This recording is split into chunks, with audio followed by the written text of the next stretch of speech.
Come on with me on a day where we get to check out this, the R6 Mark III. Currently taped up because it's all hush hush, and I've got the new 45mm f1.2 on here.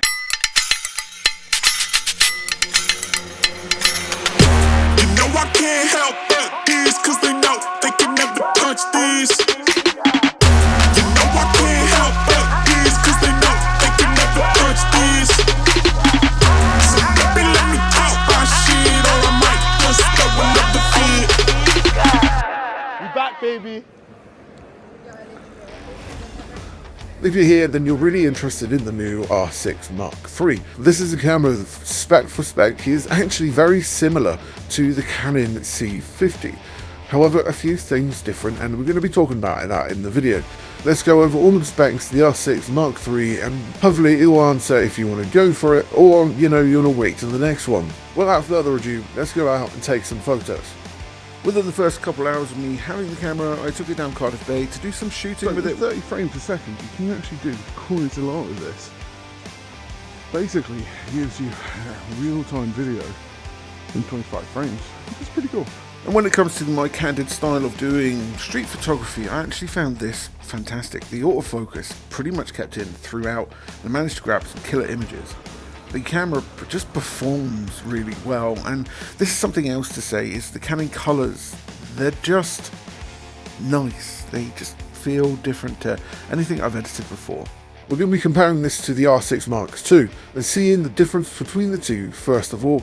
So let's go to that top-down setup where we actually check out, you know, the differences between the two cameras and what's actually ultimately changed. And here it is, the R6 Mark III. It's a beautiful camera. Canon's ergonomics have actually been fantastic.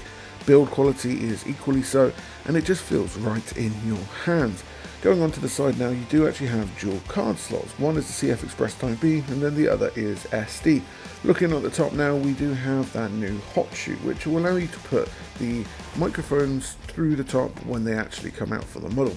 This is actually a sample unit, so all of the images I take here, I can't necessarily zoom in and show you the image quality as it's not a final production model. On the side you do have a full-size HDMI and a USB-C port, as well as your mic and headphone jack there to monitor and record audio.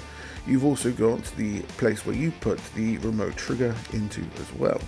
Bringing the R6 Mark II out now, you can see on the grand scheme of things there's not too much difference in terms of general layout of the actual cameras. There's a few icons that have been put in and around there, and of course you do have a full-size HDMI opposed to a micro HDMI in the original.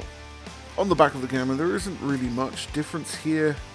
The cameras follow a very similar design language to each other, and like I said, you're not massively surprised here. You just have slight improvements to the internal specs. In general, the only thing really other to mention is the fact that it only had 2 SD card slots before, rather than that CF Express. And I'm taking the R6 Mark III out on a little bit of a shooting thing for rugby. That's really cool, isn't it?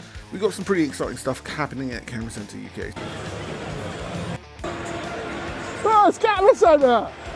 It's Camera Centre! It's Camera Centre! So please like, follow and subscribe.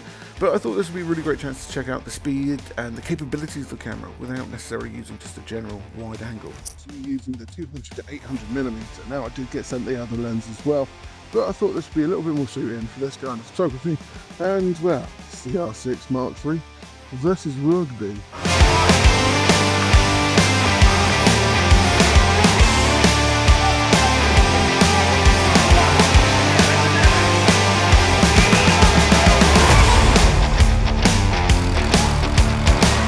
Although I did take photos, I ended up focusing more on video here.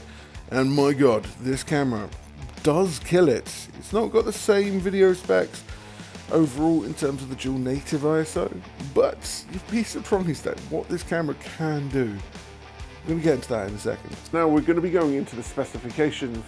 This is a 32 megapixel full frame camera. You've got the ability to record RAW up to 60 frames a second at 7K. You do have the ability to record RAW at 30 frames on OpenGate, and then you've got 4K 120, Full HD up to 120, and you can put that up to 2K there. The 4K is actually over sampled, so it brings down the resolution and makes the image a lot better. You can use C-Log here, which is what I've been doing with the rugby shots in particular. You do have an expanded buffer here for photo to shoot up to 150 raw images. You can actually do simultaneous recording here as well, which allows you to get both portrait and landscape content at the same time. This camera kind of puts itself in between the R5 II and the R6 II in terms of the general lineup of the system. One of the things I'm actually genuinely surprised at is how good the new autofocus system is, as it just got what I needed to whenever I did. I never really struggled with any of the shots that I took. With a fine-tuned algorithm based on the R5 Mark II, it has the ability to register people inside, so if you're using it for weddings, it's going to be super useful. And it benefits from pre-continuous shooting, as well as the benefit of having dual card slots, one of those actually being a CF Express Type B card, and then the other one is an SD, which, unlike the other one, isn't. The other side of it is you've got a full-sized HDMI, making rigging out that much more impressive, and this camera is just a little bit more thought out. It's got a lot more to it. Yes, sir. Ah, G-Man, how's it going? Oh, my God, bro. Let's do a video, yeah? Sort me out a video. Come on, bro. We've done a video with G-Man before, and he's just a character. I did something with him. You're going to be able to check it out down below once it's done. And then, you know, we also did some photos. The camera performed excellently through this, and this is where I used the 45mm f1.2 the most. So it was really impressive that at such a low f-stop, this camera performed and did it actually surprisingly well here. I was very impressed with all the imaging and the footage that I got out of it.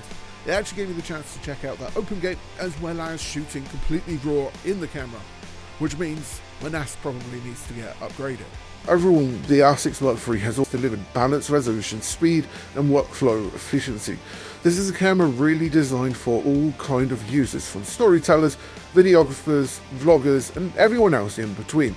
It's a hugely popular setup, built on the success of the R6 Mark II and bringing some of the features of the R5 Mark II and indeed that C50 which I mentioned about. This is a camera that can be used for any kind of genres, from portraits, wildlife, sports, landscape and anything you can really think of. If you like this video, please like, follow, subscribe if you want to see more. We're going to be trying to do some more interesting videos in the future, and one of those will probably be a comparison with this camera compared to another camera to see what the difference is between the two.